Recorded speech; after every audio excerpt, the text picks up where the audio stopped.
last two series. Close out this poll, and we will get started. As I said, this is the last of the three-part series on the classroom instruction. One of the things that we've done is we have put together what we call a classroom coaching guide. And these three-part series goes along great with that classroom coaching guide. The purpose of the guide is to provide resources and strategies for schools and for teachers, if they want to do it themselves, to identify areas of strength and areas of need in the classroom aligned with PBIS strategies. And so it goes through the four-step problem-solving process within that classroom coaching guide. And at the end of it is the hopes to have a developed action plan for the teacher to go back and implement the identified strategies based on that within their classroom. One of the things that we made sure of is that we aligned it with our benchmarks of quality as a PBIS tool to assess.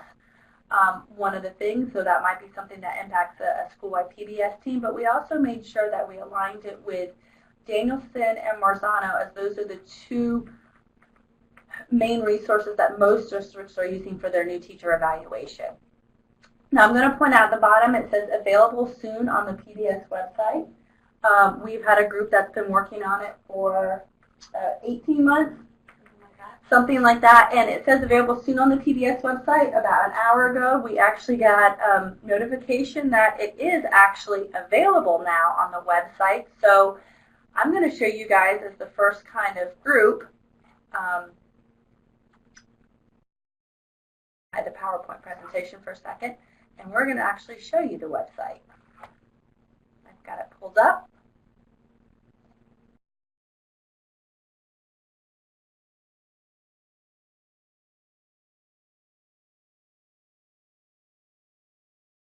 Everybody should be seeing the screen now.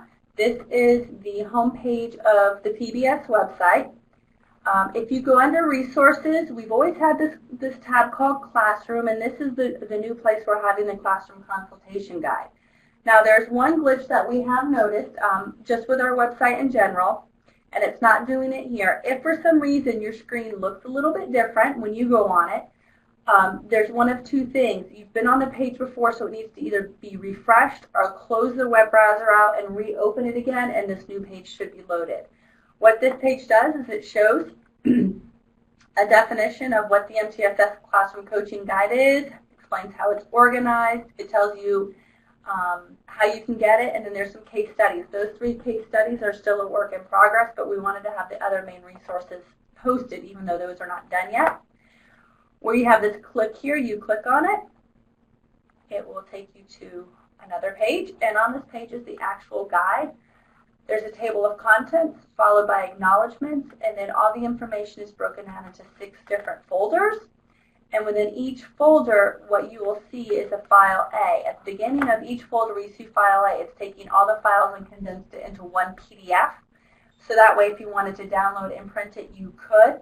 But we know with resources, these days you may not necessarily want to print everything, and some of the things you actually may want to go in and actually manipulate, type in, and have the ability to put your own information in. So some of the documents are PDF, some are Word for those individual documents. So don't feel like you have to print the whole thing out, just go to whatever you want and you can pick those. So I'll just give you an example. One of them is the Classroom Assistance Tool. That's under Folder 2, File D. Click on it. And you can see this actually is a Word document. Oh, it's not showing. Well, if it was shown, I think this is an Adobe issue. Sometimes Adobe doesn't like to show Word documents. If it did open, it would be a Word document, and you can actually click in it and you can type in it. So just to kind of give you a little look at it. So what we are actually going to be focusing on today for the rest of the session, it will be Folder 3, Instruction. So a lot of the documents in the file share pod also are right there. So I'm going to go back, pull up the presentation again.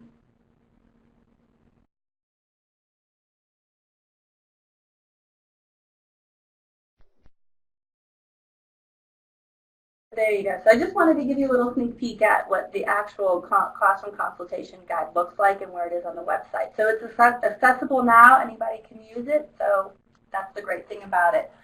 Our goal with the classroom coaching guide was to structure it in such a way that it used the 4-step problem-solving process to focus in on identifying areas of need in the classroom, then identifying why those areas of need, and then coming up with interventions and evaluation plan. And the evaluation plan really is to evaluate the implementation of the strategies that the classroom teacher has identified, and then just monitoring to see if they're having a positive impact on what's going on in the classroom. So this is kind of the overview of the guide, and what we're going to be focusing on today is instruction, and those are the strategies or how we teach. And so we came up with some different resources for the how we actually teach within the classroom, because we know that if we've got good instructional strategies in place, that they'll engage students, and the students will be on task, and when they're on task, they're not engaging in inappropriate behavior. So this is the overall objectives of it, and just some reminders that we know that students who are engaged in classroom have increased academic times. They have a more positive school climate. They're engaging in socially appropriate behaviors, which then reduces inappropriate behaviors, reduces the amount of time or need for teachers to stop the instruction to deal with those behaviors, and thus in turn it helps with academically engaged time and student outcomes. So here again, it's just a picture of the classroom coaching guide, and this is our instruction. And instruction, we said, has 3 different areas. One is engaging students. The second is behavioral skills needed to engage in content successfully. And we'll spend some time talking about that, with that focus being that if we are going to do something, and I'll pick debates, that's a good thing. Some teachers might say, oh, debates, it sounds very exciting, it sounds cool, my students would like it. But I'm really hesitant in doing it because I know that my students might not do well listening to someone else's opinion. They might interrupt each other. I'm afraid that we might have a really heated debate that could turn into a fight, so I'm not so sure I want to do it. Well, I don't want teachers to shy away from that because it was a great thing. It could get kids engaged, but you might need to do some pre-instruction and some social skills like taking turns, persuading others, listening to others, arguments, in a constructive way. So it's identifying those behavioral skills we need to make sure that our students have in order to use some of these instructional strategies. And then one of the things that Devin and I worked on was then coming up with tons and tons of different instructional strategies that teachers could use to give them some new ideas if they're kind of stuck. One of the things that we liked about that teaching behavioral skills is that we not only came up with the instructional strategies, a definition of it, and a citation for it, but I think for about 80% of them we were able to find a video so that you could observe and get some more feedback on how that instructional strategy would actually look in the classroom. So where does this fit in with identifying the area of need within a classroom? The first step within the classroom consultation guide is to do some sort of data collection. One of the recommendations is using the classroom assistance tool, again because it's aligned with the 3 areas of curriculum and instruction and environment, so those 3 areas. It's also aligned back to the benchmarks of quality, and it's also aligned to Marzano and Danielson. And so if you go through that section and under the curriculum instruction piece, this is what the questions look like. The ones that are highlighted, numbers 2 through 9 in yellow, are aligned back to the instruction piece. So if you do this assessment with a teacher, or as a teacher you use this as a self-assessment, and you notice that you have a lot of not in place or somewhat in place for items 2 through 9, and that's an indication that maybe focusing on instruction is an area of need that you need to focus in on. And so that was where you'd want to hone in for developing some of those different interventions. So that's the first step, identifying the area of need, and this kind of helps you identify if you need instruction as one of those areas. So they got cut off, but the little ostriches right here, that little asterisk and that little caret, one of those indicates that it is our Marzano, and the other one indicates it's related to Danielson. So just to give you some extra information there. So when we think about instructional variables, those are ways we deliver the curriculum. Devin and I went through page after page after page from multiple sources of different types of instructional strategies that are available for teachers to use. And then we started lumping them into different categories. And I think these were the final 8 that we said really differentiate the different type of instructional strategies that are available. So you can see we've got peer collaboration and cooperative learning, concept maps, graphic organizers, debates, perspective taking, generating testing hypotheses, student demonstrations and responses, metacognitive strategies, games, and questions. So those are the big 8 broad categories, and then there's tons of different instructional strategies that fall into those. We know that we need to have in our toolbox lots of different instructional strategies to keep students engaged. How many times have you as a teacher walked into a teacher's classroom and you walk in and you're like, wow, that teacher's amazing, I want to be like them. The students are engaged, they've got a really cool activity going on. I want to do that with my students. And the kids are just really engaged because they've got different fun things going on, whether it's games or the kids are working in cooperative groups to complete an assignment that they have to build something, and the kids are really engaged. And you're like, wow, I want to do that. But then on the flip side, you've also walked into other classrooms and you're thinking, wow, those kids are really bored. You've got some who are sleeping, you have some with their heads on their desk, you have a few that are trying to pay attention and focus, and then you've got a couple others who are just doing anything to entertain themselves because the teacher's using a complete lecture format or a round-robin format. And you identify real quickly that if the teacher just do some engaging instructional strategies, most of those kids would be engaged in the instruction, they'd be on task, and there'd be less inappropriate behaviors going on. So that's why we want to really hone in on some good instructional strategies. It also helps to support the new standards that are going into place here in Florida, and so it will help align with that as well. But it also helps us to say, okay, if I'm going to do something like peer collaboration or cooperative learning, what social skills do my students need in order to engage in that? That's really helpful if you have students maybe with disabilities who need some of those skills taught before they can be mainstreamed, or if you as a teacher realize you've got some struggling students and you want to do something like peer collaboration, you say, wow, Johnny would just really struggle with this, I don't know if I can put him in a group. Well, maybe we need to teach him some things like turn taking responsibilities for his actions before putting him in that cooperative group. So what I'm going to have Devin actually talk about now is that when we look at this, we want to make sure that when we're identifying instructional strategies, it goes back in with lesson planning and unpacking the standards. And so Devin will kind of set that context up of where this whole instructional strategies fits in with that unpacking the standards and lesson studies. All right, so our colleagues from the Florida Problem Solving Response to Intervention Project have been providing training across the state on how to unpack standards. So some of you this might look familiar to some of you, and if you have not attended a training that they're providing, maybe you've seen it provided by the state or another entity, but this is basically the steps that they've been instructing educators to use in order to unpack the standards. So identifying the standards, identifying the skills and concepts, and then identifying implied skills. So those behavioral type skills, social skills that are needed in order to engage in the do and the know effectively. Based upon that, you're going to identify your instructional implications and result with an essential question that informs your lesson plan. So the step that we're really emphasizing here is step 3, where the skill is students conversing with one another. You might want to go over some of the implied skills that are needed for that, which might include engaging in conversations appropriately, knowing how to ask questions. If they're supposed to be engaging in some kind of collaborative group work where they're providing feedback to one another, you might want to review, how the social skill of receiving feedback as well as appropriate ways to provide feedback.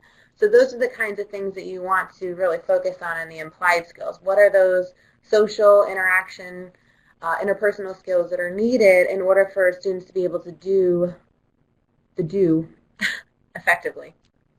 Is that? So within this, those are the implied skills, but when you get to step 6 and you determine the content of the lesson, the next step is actually identifying those instructional strategies that you will use. And so that's where this really fits nice in, that lesson planning format, step 6 and 7, the content and the rest of this presentation. So the first thing is, okay, now we've identified the content and we need to plan out our lesson. This is a planning questions. It actually comes from Marzano, and you'll see in the files share pod, file C, if you click on it and have upload file, you'll actually see the actual document. But it helps someone who's struggling to think about these things when you're planning out your lesson. Your pacing, how fast do you need to go, how slow do you need to go, are there some areas that you can go faster than others, are there some areas of the lesson where you need to take a little bit of time? What does your intensity and enthusiasm look like? What about the relationship between the teacher and student and peer-to-peer? Is it something that's teacher-led? Is it student-led? How much interaction do students need if you're doing peer work, providing feedback? So it gives you an area to plan out what is that going to look like. Now, with the planning questions, I wouldn't anticipate that you would need to do all of these for every single lesson, or you may not need to do it, but only 1 or 2. But if there's an area of need for a specific teacher, or you're the teacher that says, look, I have problems with pacing, it gives you some areas to think about and to plan with. If you know that you're the type of person who tends to stick to the right side of the room, maybe planning out how you're physically going to move throughout the room during the lesson so that you hit all students. That's just one resource. And here's some other questions to think about as well. We know that with dropout prevention research that students who have curriculum that is rigor and relevance tend to be more engaged. And so we've got some questions here about students' lives and students' ambition. So if we can then build into the lesson some of that relevancy, again, just another way to try to figure how we include that into the lessons that we're already doing. Again, it's just a tool that's out there. Pick the areas that you need to plan for if you know there's an area of need for you specifically or a teacher that you're working with. So here's just an example of what it actually looks like. So this is just the form from Marzano. I just like it because it gives you some kind of guiding questions to think about as you're planning out for each lesson.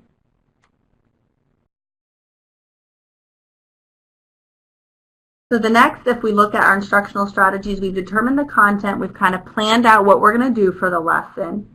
Now we need to figure out what are some of those different instructional strategies that we're going to do. And those are those 8 that I mentioned that Devin and I looked at. This is a nice visual. If you want the entire document, it is labeled File E and the File 29 share. It's quite lengthy, but what you will see, it will give you the type of the instructional strategy, which are those 8 different ones. It provides an example, provides a description of it, and a citation. One of the things that we know is just by reading a description, it doesn't necessarily give you a visual of what that strategy looks like when it's actually implemented, so it's kind of hard to implement something if you don't know what it looks like. So we went through and found on Teaching Channel and TeacherTube lots of different videos to give you some examples of what that strategy would actually look like. Now, when these are examples of them, they're all content areas, they're all grade levels. So if you're working with, say, a high school teacher and it's an elementary school doing it for reading and they're a math teacher, they're just going to have to say, okay, how can I adapt that to my students? That's the same as if we're working with an elementary school teacher and they see an example of a video from a high school, how can you adapt that strategy? And that might be something if you're working with a teacher to help them figure out how to do it. If it's something that you as a support person are familiar with, maybe it's you going in and modeling that strategy for the teacher in the classroom. If you're a classroom teacher and you're like, I don't know how to take the strategy in my classroom, maybe go in and asking some other teachers on your campus, maybe researching it a little bit more to get that idea. And it looks like we have a hand raised for Alessandra. And so let me read the question and we'll answer that. It says, what do you think about instructional approaches such as whole brain research, instruction, and PBS rewards? I've had some questions for teachers at PBS schools reviewing whole brain teaching. Some of them believe that tangible rewards should not be used with the whole brain. I've seen it work before with great success. I'll be honest with you, Alessandra, I don't know a lot about whole brain instruction at all. That would be something that we would have to see if there's someone else on our project that is familiar with it, and we'd have to get back to you. So if you let us know which district you're in, I can talk to the person that provides technical assistance for that. Okay, Escambia, thank you. So we'll talk to Kathy and we'll pass that along to her.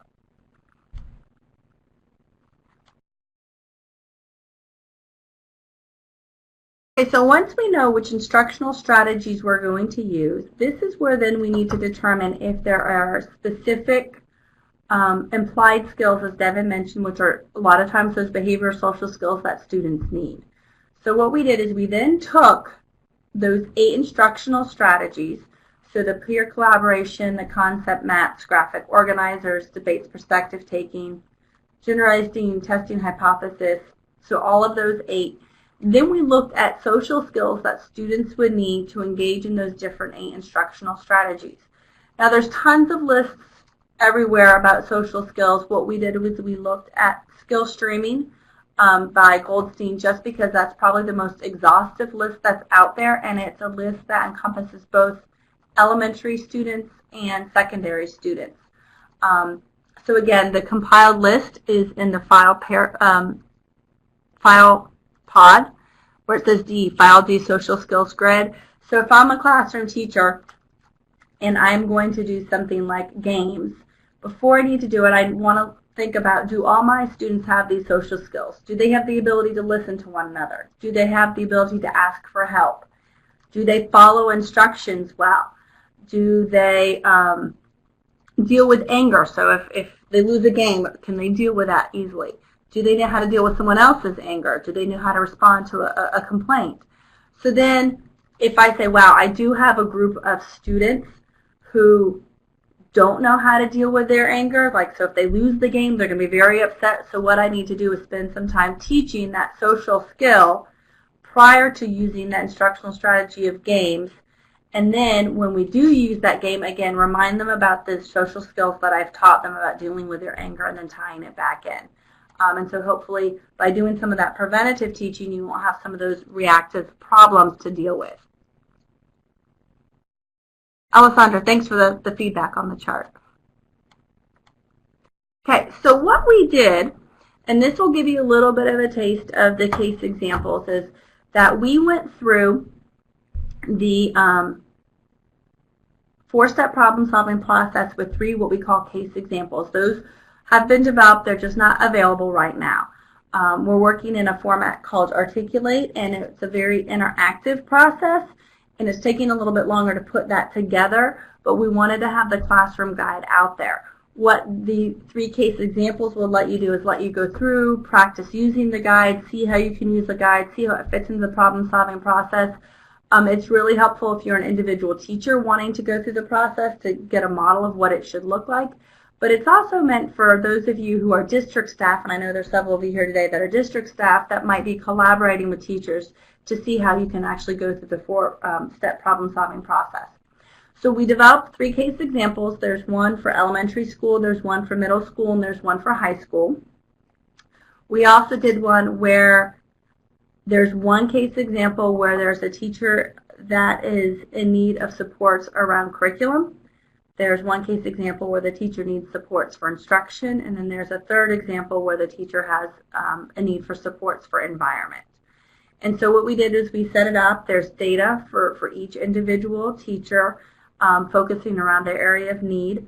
Then there's data using the ISO by Riot to confirm or refute a hypothesis of why they have that need. And then all of that data of identifying the problem, identifying the why or why it's an issue is linked back to some interventions, and then we show that how those plans are evaluated and ongoing. So this will just give you a little quick snapshot of one of those case examples, and this one in particular around instructional strategies. So here you can see we've got the questions from that classroom assistance tool. Remember what I showed you earlier, it was numbers 2 through 9 were highlighted.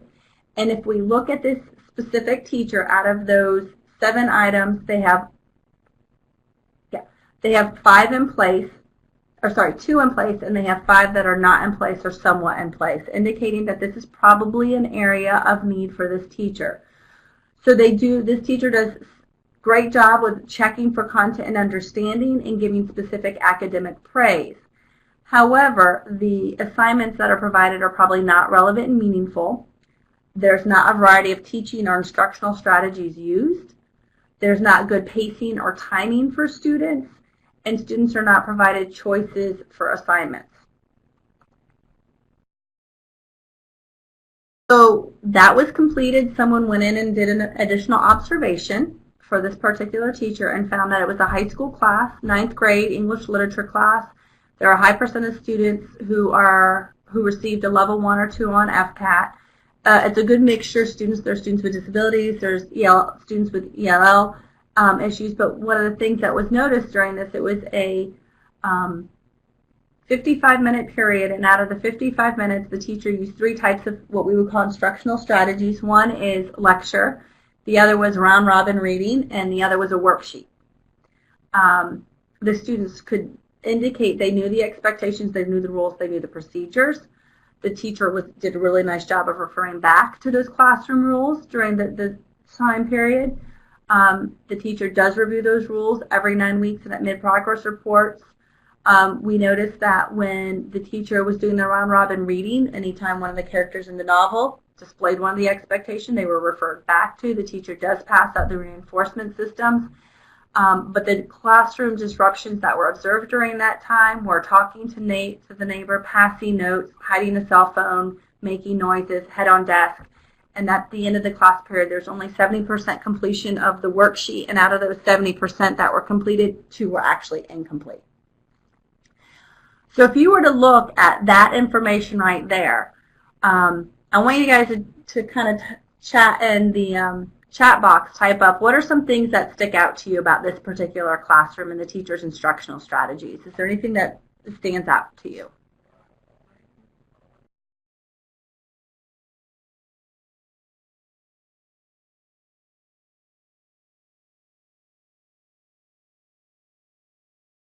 I see one person's typing. Thank you. Let me put it this way. Would this be a classroom that you would want to sit in, this high school classroom? Okay, I got one person who said no.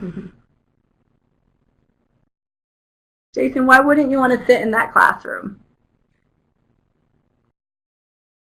So we've got some general feedback that no, we wouldn't want to sit in there. It's a boring classroom. There's no cooperative learning. The students are not engaged. It's very teacher-led. Limited learning and disruption, so not only is the content not engaging, but I've got other kids doing stuff who are very distracting to me during the class.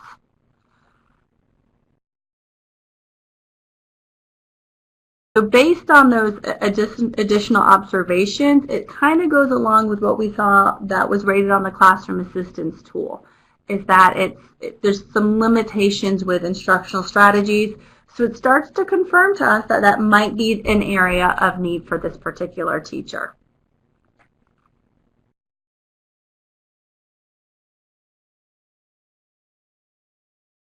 Got a few more people typing, so I want to see their comments before we move on.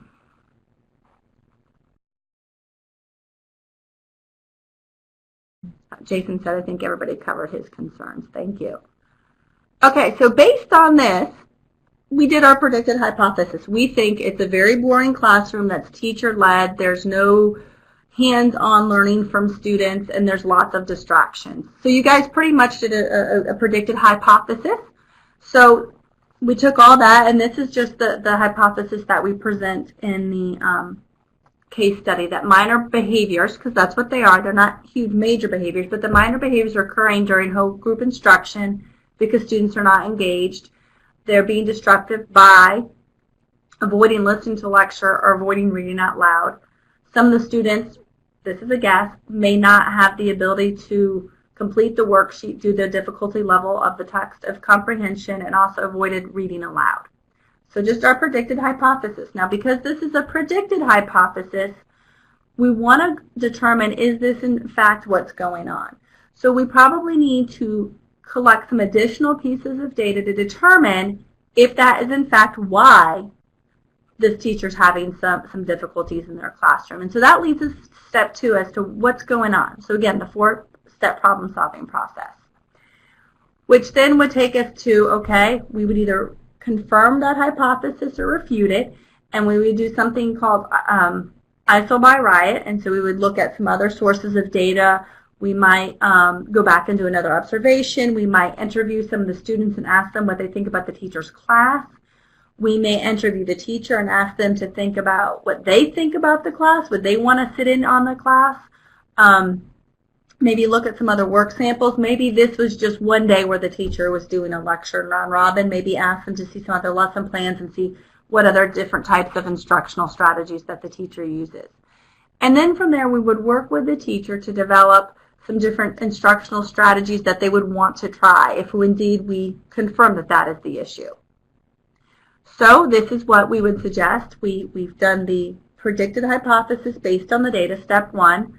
We either confirm or refute that hypothesis, and again, in the case study, it's really detailed. We would then look at those 8 instructional strategies and start to identify some different things that that teacher can try. And if you're doing this on your own as a classroom teacher, then it would be you doing it and coming up with it. Our hopes is that as you're a PBIS school, you might have maybe a little committee or a team that's working with some teachers who need help. And so it might not be just the classroom teacher who has to do some of these responsible things, but it might be someone else who's assisting. And then coming up with a follow-up or completion date. And that follow-up or completion date is something that we want to encourage so that someone is following back up with that classroom teacher to make sure that they're putting that in place. And Alessandra, that's a very good question on how to make teachers realize that sometimes students are bored without hurting their feelings.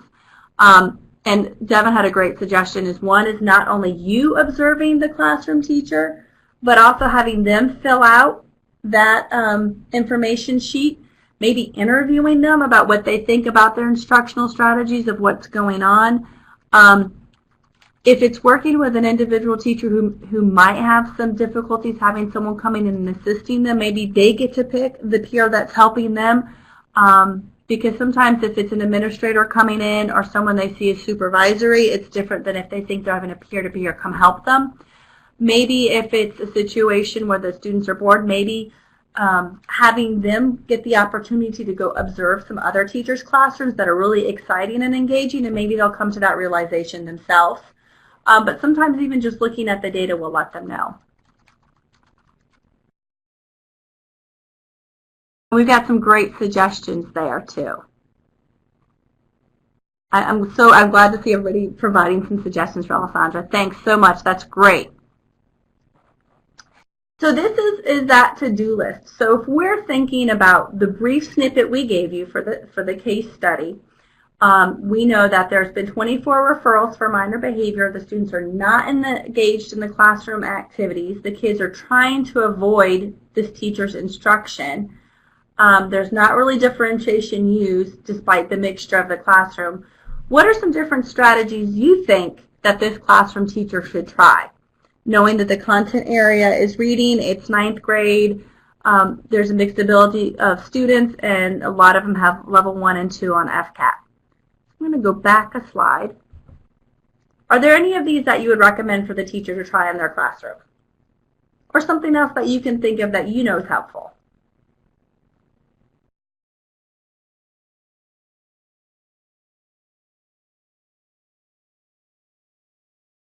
I see Nikki is typing. Thank you.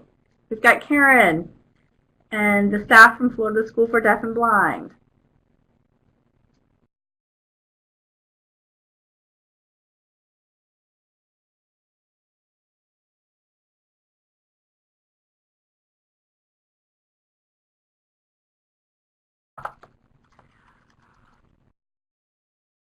Karen suggested definitely some more peer collaboration, some different cooperative learning activities.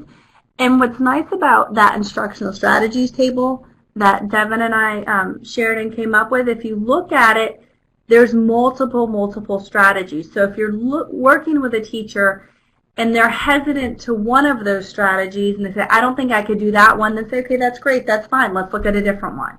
Let's look at a different one. So there's at least 10 different types of instructional strategies, and my guess is they probably would feel comfortable with one of them on there. Oakcrest suggested games as well. Games is a great one. And again, there's lists of different ones, and the teacher can pick the one that they feel comfortable with. And what we want them to do is not only feel comfortable with that, but feel that they can go back and implement it themselves. And so if this is a teacher doing this on their own, we might want them to go find someone who's doing it so they can see what it would look like. Or if it's a person who's collaborating with that specific teacher, maybe finding whether themselves going in a model it form or identifying another teacher on the campus who can do it.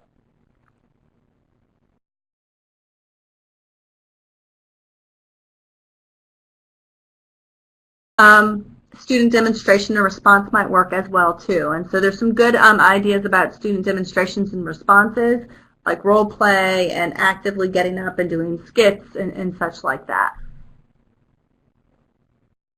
And that's a really good point that Karen and the staff brought up from the Florida School for Deaf and Blind, is that you might need to slowly work with the teacher and get them to move in the direction that you want to go, just like we would with our students.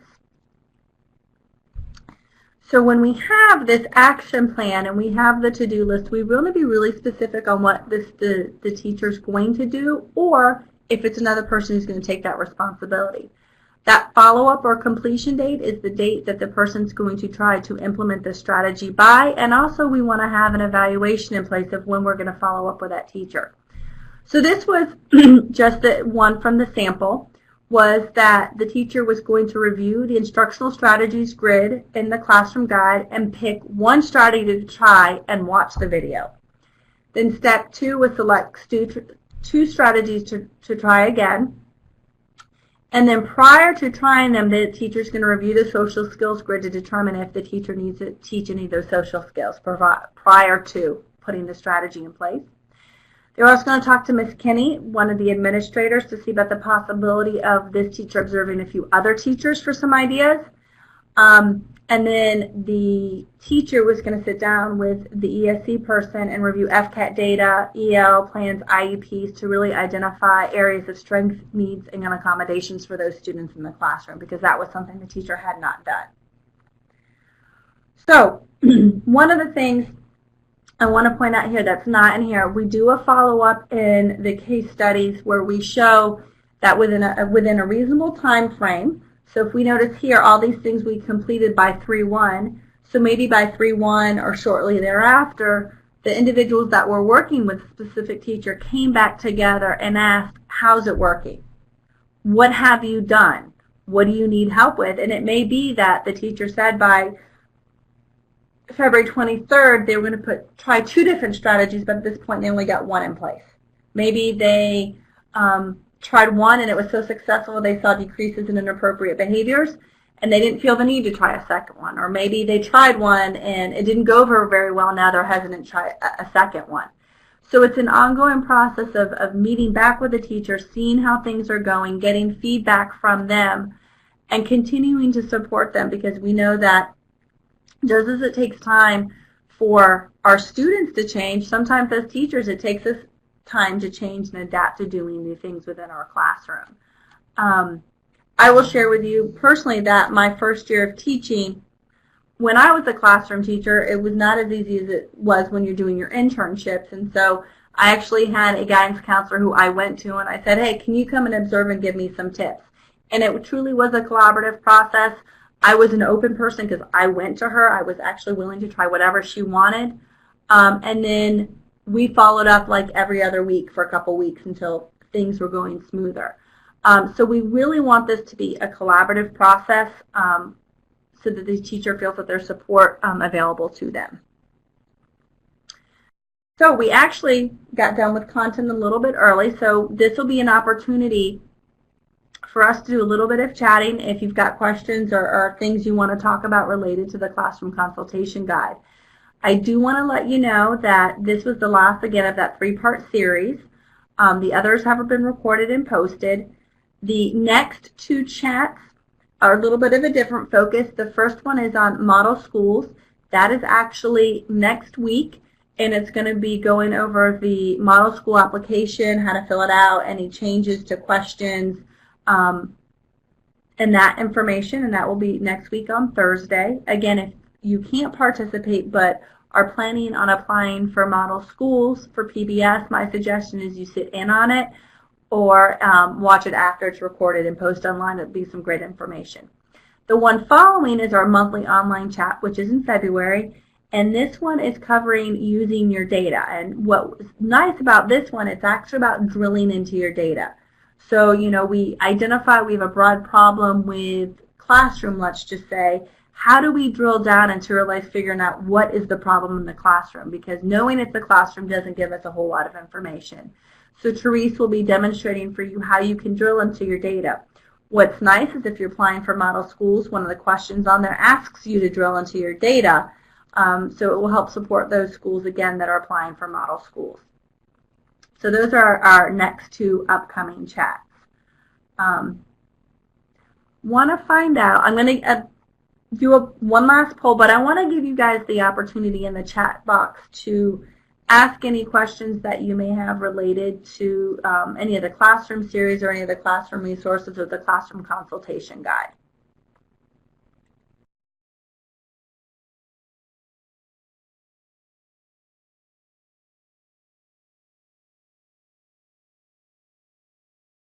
We've got Nikki typing. Thank you, Nikki.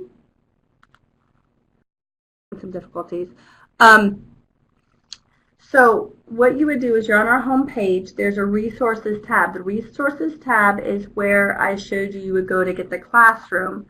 Underneath that, towards the bottom of it, there is one that says online modules, or online monthly chats, excuse me, online monthly chats, and you click on it and it gives you the whole history of them. It gives you the title, which is the record, and you'll see the recording next to it, and then from there you will see the PDFs of any of the handouts that go along with it. So you not only get the recordings, but you also get the resources as well. Okay, that was the first question. The second question is from Oakcrest. Review the four-step problem solving for behavior problems. It's essentially the same 4 steps that you would use for academics. The first step is defining the problem. So it's using data to identify what is going on. So at specific schools, when it comes to like classroom, a school might look at their data and identify that the classroom is the area where most of the referrals are coming from. So from then, they might say, okay, is there specific teachers where referrals are coming from? And then from there, they would maybe further drill it down and say, okay, Devin's classroom has the most referrals. Let's look at what's going on in her classroom. Oh, she has 3 students who are really difficult, challenging students in her classroom. How can we help her? And look maybe at the data for those 3 specific students. Whereas you look at Stephanie's classroom, she's a brand new teacher and she's struggling, and it might be different. So we drill into that data. When we drill into that data, it will really truly help us to identify what that problem is. So in Stephanie's classroom, as a brand new teacher, she doesn't have a good environment set up. Devin's classroom, her problem is that she has 3 really difficult, challenging students, and we've identified what those challenges are. Then from there, you would figure out, why is it a problem? Well, in Stephanie's classroom, the reason it's a problem maybe is that we predict it's because she doesn't have environmental strategy set up very well. So we need to address that. Devin's classroom, why? We would look at probably those 3 specific students that are challenging and figure out why they're having behaviors. Is it because they're escaping? Is it because they're trying to get attention? From there, step 3 is developing interventions around that why.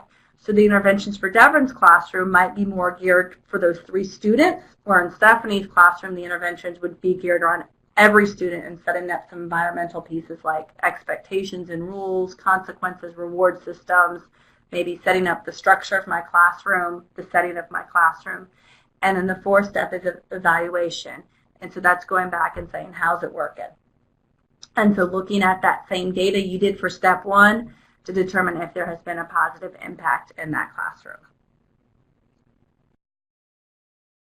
Did that question answer your question, Oakcrest?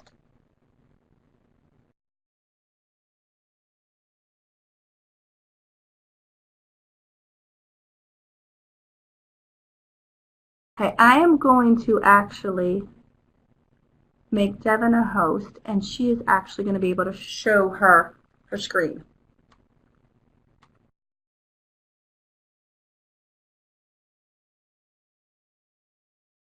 So you should see Devin's screen now, and she's going to actually show you you can get those past recordings. So if you go to Resource, which is the top tab, scroll down to Monthly Online Chats, which is the bottom, and here you will see all the past presentations. And so where it says Adobe, that is the actual recording, so that's always the recorded session, and then the documents underneath that go along with it. So that's where you would find the past ones.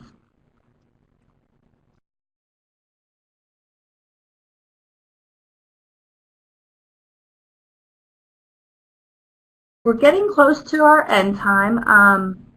I want to thank you guys for coming today. We are going to hang around for a few more minutes, but before people start to check out, I want to ask one more question, and that was, how helpful was today's chat?